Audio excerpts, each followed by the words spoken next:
lot of things about me you don't know anything about, Donnie. Things you wouldn't understand. I wouldn't sell my bike for all the money in the world. Not for $100 billion, million, trillion dollars. Things you shouldn't understand.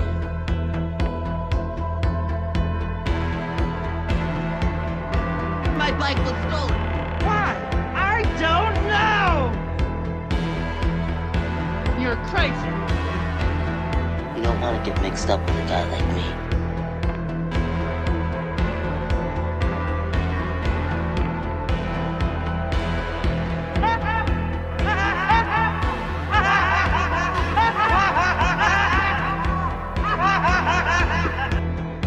The music you're listening to is a cover of the Christine theme by John Carpenter. The cover was produced by Ollie Laboratories. You can find them at music.ollielab.com. OLLI. Dude, it's awesome. This is like 1 minute of an 8-minute track, and this dude did everything himself on synths. So go check him out. He also has a Patreon, so kick him a few bucks. Tell him we sent you. Hey, what's up, everybody? It's B-Show Brian J. with another edition of Horror Reanimated. This one may perplex you a little bit. It's one of the Frankenstein creations that I come up with every once in a while. And I appreciate you listening. Probably going to be a short show as we just kind of go through the concept and maybe talk about a sequel, which would be pretty cool, to one or both films. But this week, it's Christine's Big Adventure, for lack of a better word or term. But the show is Horror Reanimated. This is where we do what ifs, my own crazy ideas, movies that never were made, movies that were supposed to be made and that were shelved, and all sorts of different craziness that we kind of Frankenstein together in a Lovecraftian fashion. So hopefully this offers you some entertainment while things are still crazy out there in 2020. But again, my name is B-Show Brian J. You can reach me on Twitter and find me on Instagram at bshowbrian, or you can email me, bshowbrian@gmail.com, if you have any ideas or thoughts or anything of the like. At the end of the show, I am going to read a comment from last week's show, but I do want to get into this first, so that will wait. But yeah, you can reach me, bshowbrian@gmail.com. You can follow the show now on Facebook at facebook.com/Horror Reanimated. Who would have thought?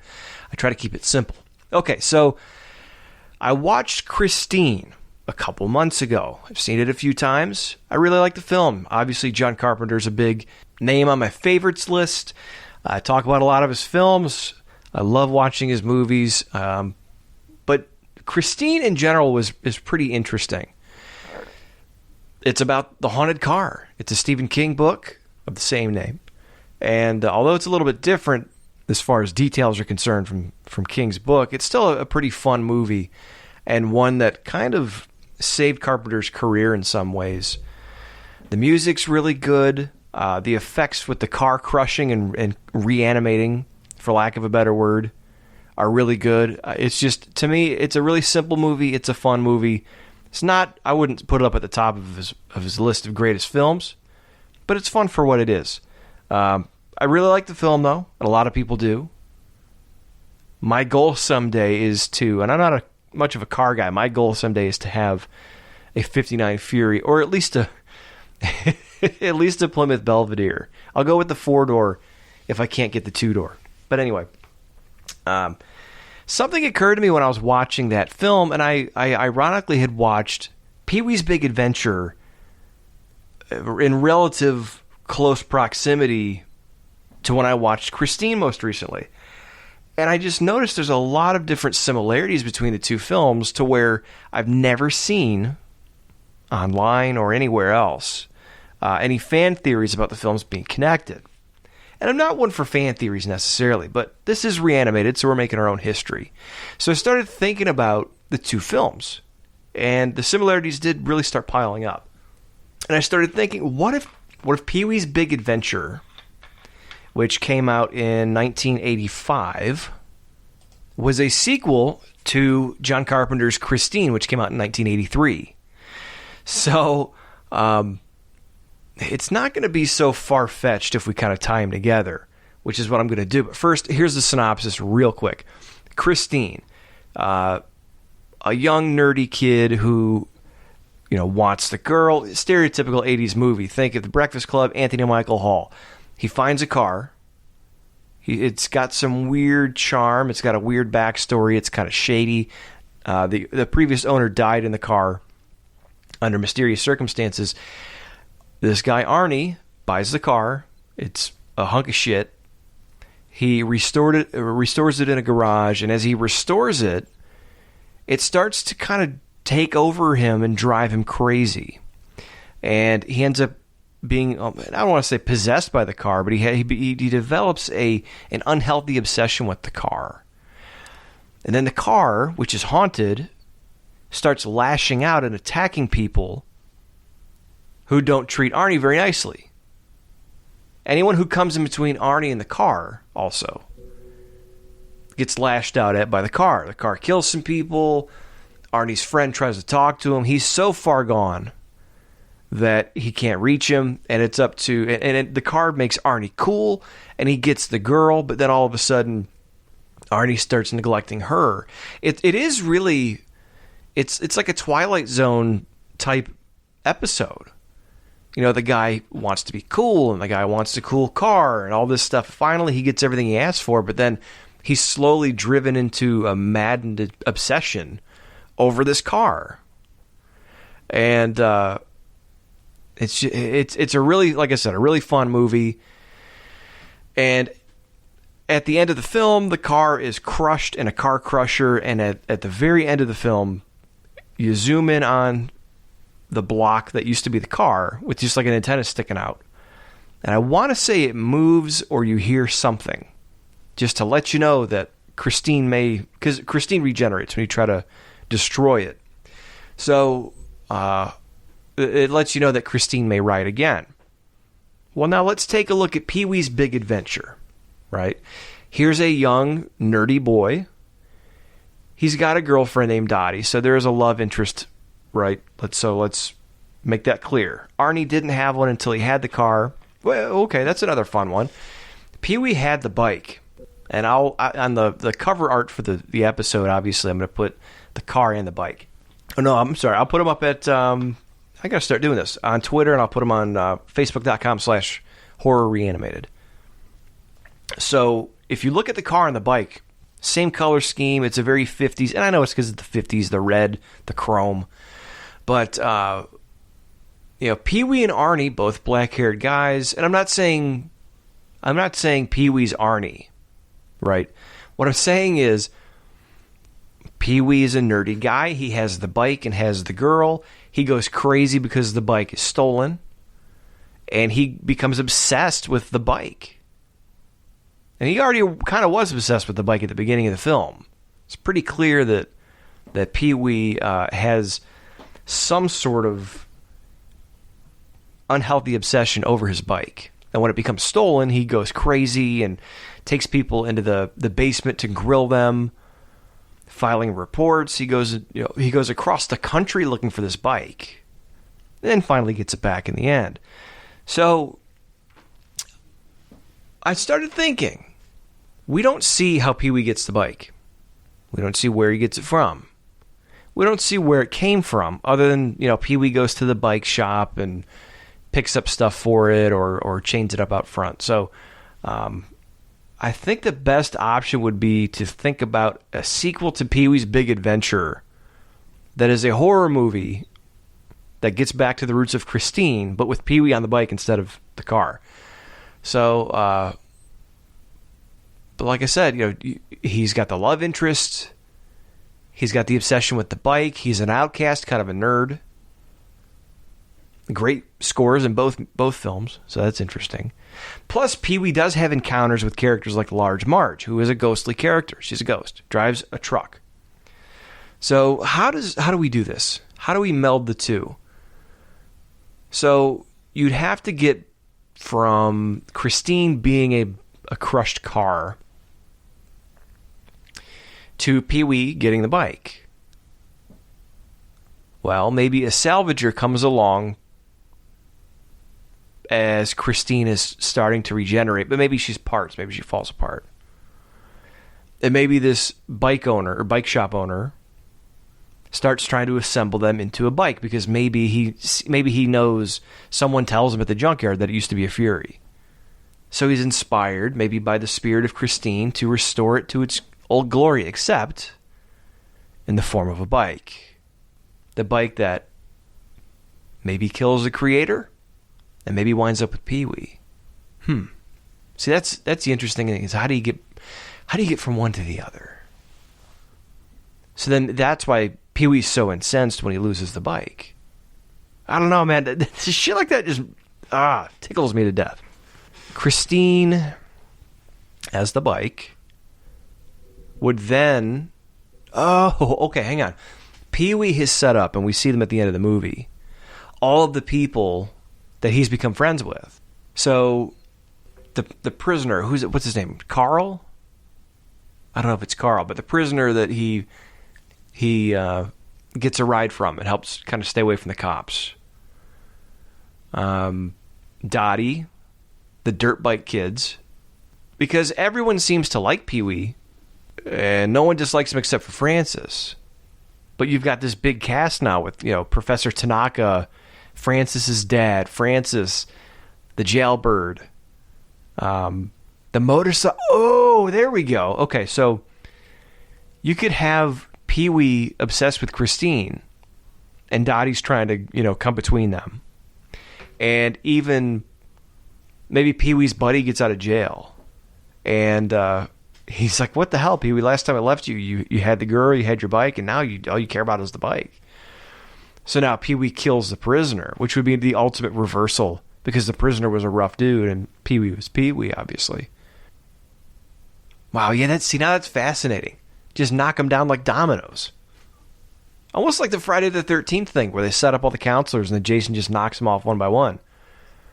You could have Pee-wee and...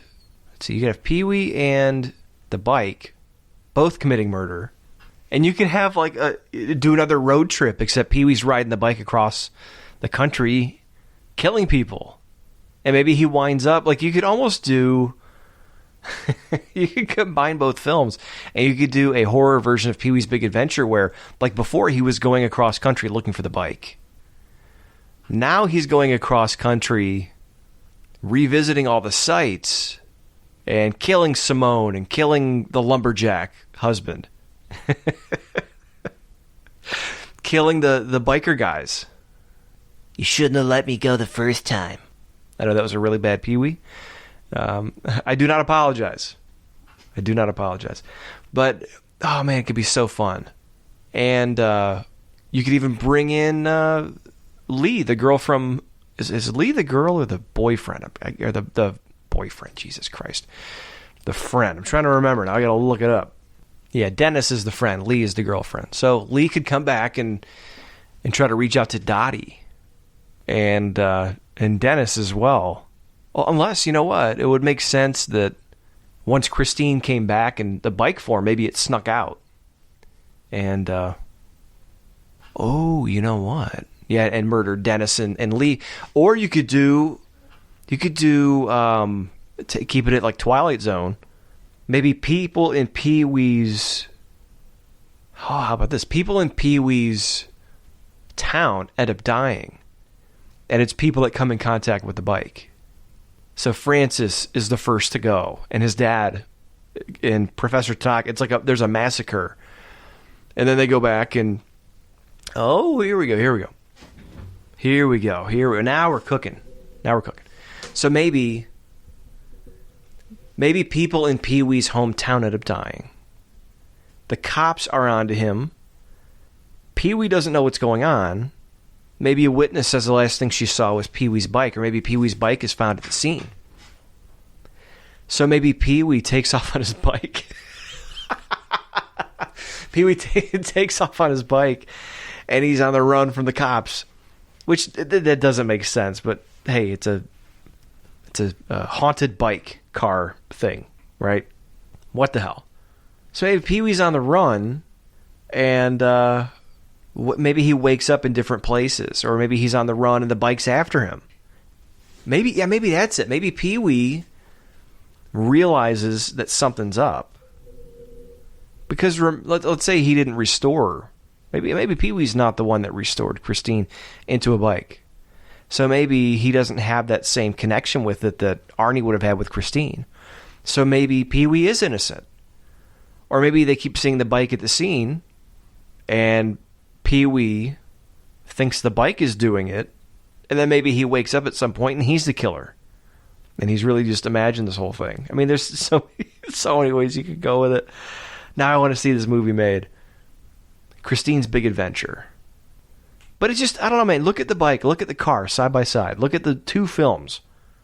In some ways, you can draw that comparison and really link them together. But I think, but like the bikers, that makes sense. I'm trying to think what else, man. Simone, that would be a heartbreaker. Because maybe, and you could even have a thing where Pee-wee is having issues with Dottie because of his obsession with the bike. He's like, she just doesn't get it. This is a 1 in a million bike. And maybe Simone has some strange story. It would be a horror comedy. But Simone has some story, like they were able to connect in the previous film. Maybe they have some story, and she says, that's why me and I think his name was John, the lumberjack. That's why we grew apart, and you don't lose him like he lost me, or don't lose him. Jesus Christ, don't lose Dottie to a possession like he lost me. So then maybe that's what happens is, man, maybe that's it. Maybe it is the bike, and Pee-wee's running with the bike, and then at some point, too close, then some point, Pee-wee turns against the bike, and he takes Simone's advice, and he goes back with Dottie, and then it's him and Dottie versus the bike. Oh my God. I can't believe I'm actually talking about this. See, guys, I never dreamed in a million years that the weird thoughts that come out of my mind would have some sort of outlet, but they do. So I appreciate the support, and I hope you guys are getting a kick out of this. Yeah. See, because then that's the thing to toy with too. Is like, is Pee-wee bad? Does he turn bad? Does he finally lose? Oh, or you could you could play it off like Pee-wee's trying to reunite with Dottie, and then as they hug, he grabs her, turns around, and says, "She's yours." And then the bike pops in, da-da-da. And it was all set up. Pee-wee's gonna kill her. Oh no! Maybe that's what the playhouse is for. Maybe oh man! Think about all the inanimate objects that come to life. Either Pee-wee's crazy, or maybe like the ghost that haunts Christine. Maybe he took it and made. Oh my God! Maybe he took the rest of the salvaged metal and used pieces of it to build the playhouse. Oh my God! That's psychotic.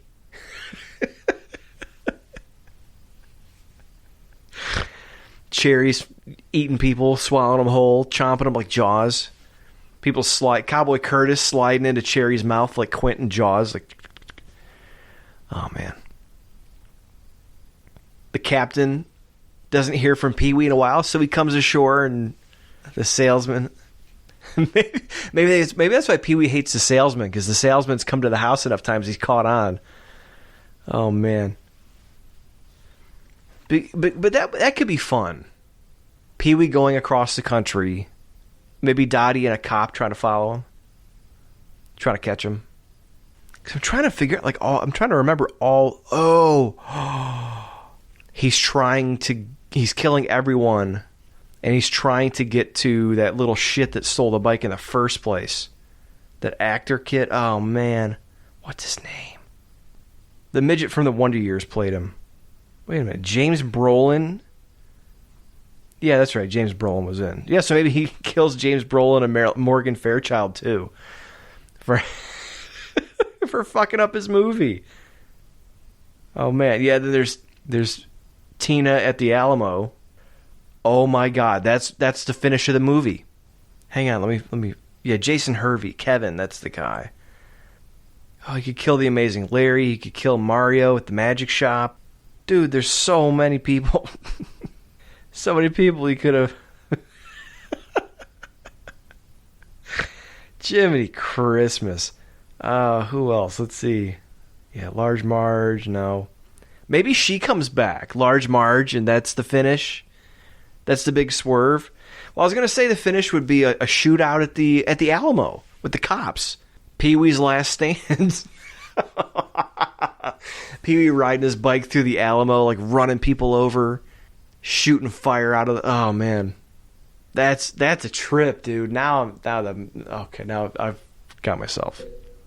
And Large Marge comes back to... Or maybe that's... Okay, yeah. So maybe after Pee-wee's gunned down at the Alamo... Pee-wee's gunned down at the Alamo. The bike is trashed.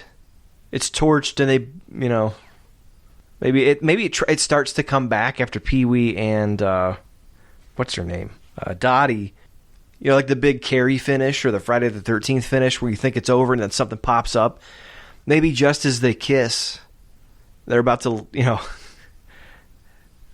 take Pee-wee to jail. Maybe the bike pops up or pieces of it do. Like it's going to come after him again. And then Large Marge's truck comes through and just runs it the fuck over. I think that's a fitting end. A cross-country massacre by Pee-wee's bike. He's got to go get it sorted out because they think it's him. Imagine Dottie going to Chuck at the bike shop, like, what do I do? I can't do her voice. It's Tommy Pickles. But you know, what do I do, Chuck? How do I stop this? And then Chuck would be like, I read about this once. Here's the official like the Necronomicon for haunted bikes. You know, or like they used to do the gag in the old commercial or the 80s movies where like they have the file full of papers and then there's like the one enchanted one falls out.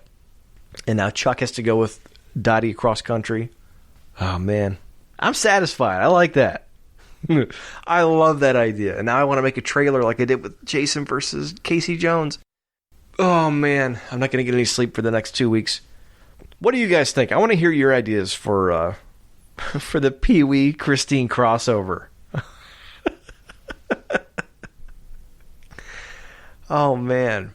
I wouldn't mix it with like Big Top Pee-wee and stuff like that. This would be like a standalone. Trying to think of what else. Hollywood, yeah, you know, go through the back lots, trying to get the kid that's the actor or whatever. It sounds redundant, obviously, but I'm thinking like taking the plot of Pee-wee's Big Adventure and just flipping it up on its head. And the last stand at the Alamo. Pee-wee's Last Stand. Oh, I made myself snort tonight. What do you guys think? Pee-wee and Christine. bshowbrian@gmail.com if you want to reach me. On Twitter at bshowbrian. Same thing on Instagram. And you can follow the show facebook.com/horror reanimated. And also, if you want to show your support for us, we don't monetize or have ads and all that stuff just yet. We just want to put out quality content for now, and we want to make sure it gets to people. So wherever you listen to the show, please leave us a review and rate us. And if you think someone else will like the show, share it with them. Or share it in your favorite Facebook group. And that is the best way you could help us out right now. We appreciate it. So why do I always say me? Or we, it's me. I'm me. I don't have a co-host anymore. But I did want to read some comments from last week. And, God, a shout out. I got to go to my mentions real quick. Shout out to my buddy Jock. That dude, every week he's got feedback for me. And I'm trying to find, because my app mentions reset on me, so I apologize. Last week we were talking about Stephen King. Wow, it's kind of interesting. I didn't even realize we were doing Stephen King twice in a row, but stranger things have happened, I guess. We were talking about Stephen King's I, Jason. And my buddy Jock Tastico, at Spandex Tarzan on Twitter, he said this: when it comes to I, Jason, I never thought hard about Jason's side, except the usual, of it being a hard card to be dealt. If Pamela was responsible for killing Jason, the guilt of it could have triggered her wanting to kill again with the camp reopening, and that could have, and I talked about that last week, maybe that was like the unspoken secret of Friday the 13th, is that Pamela was really psychotic and that she fucking drowned Jason, or he died because she wasn't paying attention, not the campers. But it could have triggered Jason to be reanimated, sort of speaking, as a... Triggered Jason, let's see.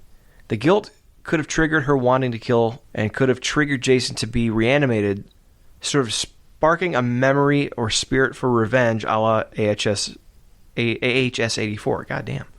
Yeah, that was something I touched on too, is if you watched AHS 84, the mom, the spirit of the mother was the one kind of causing all the mystical shit to happen, and the killer, Mr. Jangles, Jingles, whatever. So I did kind of touch on that last week. It would also be interesting if it was down to Pamela and Eli, which Eli is for, he's Jason's dad, being involved in occult ritualistic practices, or if it's still expected that Part 9 is canon and Necronomicon is involved. I would imagine Jason would be shot multi-perspective, first person and third, maybe starting with Jason in the lake, fresh from a death rebirth, going into a narrative. Okay, so we get it. Yeah, I think I touched on that too. It's like with Jason, I mentioned that the films have, from a storyline perspective, run their course. After the first 4, there was a huge drop-off. And the money that was made, the people that went out to see it, the viewers, all that stuff. Because the story had run its course. I mean, how many times can you do just... I mean, obviously for hardcore fans, but for more general audiences, making more money, jumping outside of the traditional horror realm.